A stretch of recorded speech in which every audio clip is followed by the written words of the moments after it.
Hello friends and welcome back to my channel. My name is Katelyn from Florals.com and today I'm back with another episode of 6x6 Fix with my friend Crafty Meggie.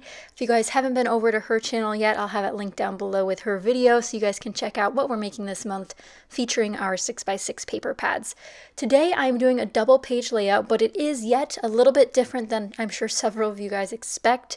I'm essentially making some base pages for a gift album that I'm doing for Christmas, so I'm not going to get too specific for it because one, sometimes people that I know watch these videos and I don't want anyone to figure out who it is by any hints I might give, and two, I just don't want to give away any hints. So this is a base page. I normally do not make these with the exception of for gifting, and these are very, very difficult. My patrons and I were talking about this a while ago when I did a live stream with base pages earlier last week, and essentially it is very hard to figure out what photos will go on a page and what color schemes to pick. So I think one good approach is to do rainbow. If you have all of the colors on the page, every photo you put on here will go with it. Even if they're black and white, there's lots and lots of options for making it all work. But in terms of the design for this page, I had this idea to use up this paper pad. This paper pad was the wonderful, beautiful Pebbles paper pad that I've had for years. And it's this beautiful spring collection. And it has two of these cut apart pages that I thought could be bookends for this side of the layout. The four tan pieces in the middle are for the photos to go, and then I cut up the last two 6x6 pieces to be those fillers on the top right and top left of each of the photos and alternated those patterns. And then the last strip that I had in that paper pad, I turned into this fun, like award-winning ribbon with those fishtail cuts on the left-hand side. Now this is a really quick layout. I'm just using cut aparts from the 6x6 paper pad. I'm just using the fact that everything is either 4 inches or 6 inches to help create this sort of framework that, you know, if 6 inches are taken up on the right-hand side and 6 inches on the left-hand side, I'm going to make sort of a symmetrical layout so that it reads nicely to the eye. You will notice that there are some gaps missing in the left side here as I place it down. I've cut out some things previously when I used this paper pad, but no fear, I will show you guys how I'm going to remedy that with some extra embellishments so that I can still have that somewhat exactly symmetrical look, but it has this organic feel to it that I think works out really, really well. And if you guys haven't made base pages before, I usually never make them for myself. I find it very, very stressful, but sometimes we're often, you know, waiting for photos to come in the mail or whatever it might be, and we might be excited to use new product, and base pages are a great way to do that. A lot of the base pages I'm doing for this particular album are actually based off of sketches because there are so many great double page sketches out there to use a bunch of 4x6 photos, and I know all of the photos getting printed by the recipient are 4x6, so it really gives me a starting point of where I need to fit in the photos. But if you're intimidated by color scheme, like I said before, rainbow is the way to go. I think kids pages, any sort of fun type of page can be rainbow, and I really had fun with this sort of pastel rainbow. And you'll see here I'm using this Pebbles washi tape, which is from the Girl Squad collection, and I'm just putting some fun diagonal stripes all the way across those edges. It almost makes it seem a bit more cohesive across both pages, and since this will be going into a D-ring album, I'm not too worried about exact lineup because they won't be butt up against each other like they would be in a post-bound album. And like I said before, all of these little seed packets that you're seeing here are from that 6x6 paper pad, which I still can't believe we used up on this entire layout. And I just had so much fun with it. And here's where I start embellishing to cover up those empty spots. So for the left-hand side, I pulled out a wonderful chipboard piece from the thicker set you just saw there, which is from Dear Lizzie, and I've had it forever and I've been neglecting using it, so I do use a few of those pieces on this page. And since we have this like spring themed page, we have umbrellas, we have a little poem text that says rain, rain, go away. I pull out this chipboard umbrella, and then you'll notice I pull out some more spring themed things to really tie all this together. Now, not all of the photos that'll be going on here are in the springtime, are, you know, matching this color scheme, but really when it comes to gift albums, it's the thought that counts. And with a rainbow aspect like I'm doing on this particular page, it can be super easy to find 4 photos that go here.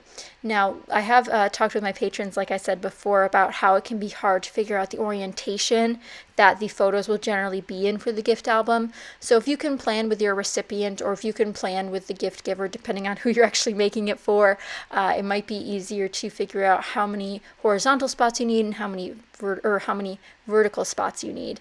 And then here I find another umbrella. This one's just a cardstock sticker, again from Dear Lizzie. She must like umbrellas. And I'm going to put that in the top left to help balance it out. Now, like I said, this isn't perfectly symmetrical, but it's got this really nice symmetrical, even look about it that I really enjoy. So with this Dear Lizzie set, I am adding a few more of these stickers. There's flowers and hummingbirds and butterflies, and I just start scattering them around because I think it looks super cute to be this fun, over-embellished kind of thing. Especially when you're gifting an album, a lot of people like the extravagant, they like not as simple, so I really wanted to go all out without necessarily overwhelming the photos. But like I said, those tan spots there will represent where the photos are going to go. And as per usual, I want some sort of finishing touch. Now, I did already add some washi tape. I was looking for more though, because you guys know me, usually more washi tape's the way to go. But as I start looking around, I figured I wanted to add some sequins. So I start looking for sort of a rainbow mix, or at least something that has a lot of bright colors. And I end up pulling out a couple. So I pull out the one on the left, which is a Wild Whisper exclusive mix. I end up putting that one back, and then I pull out this one, which is Too Cool for You, and then the Rainbow Bright. Rainbow Bright is a very, very small sequin mix. It's a lot of small, small stars, whereas the Too Cool for You has large pieces, medium pieces, flower-shaped pieces, as well as tiny, tiny stars.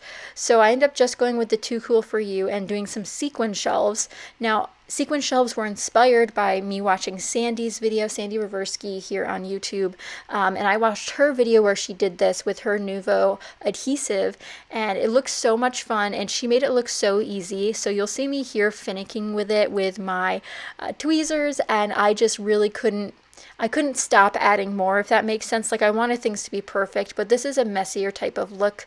So you'll see me kind of editing it there with my tweezers, and then I do the same thing on the right hand side.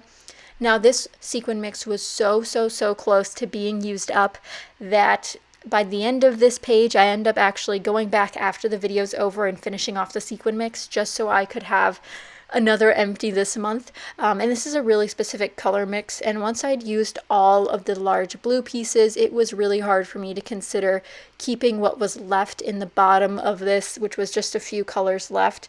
So I ended up just adding another section, and it'll be underneath the photos on the right hand page. So be sure to keep an eye out for that during the layout share, or during the if I do any pictures of these, I will be sure to put them on Instagram if I take any photos of these. Although it's kind of weird to post photos of a layout that doesn't have photos on it, but this is a great way to practice scrapbooking non-photo layouts as well. So if you have a story you want to tell, make a page, leave room for the journaling, and then just add in a nice printed journaling or a nice long script that you've written, whatever it might be.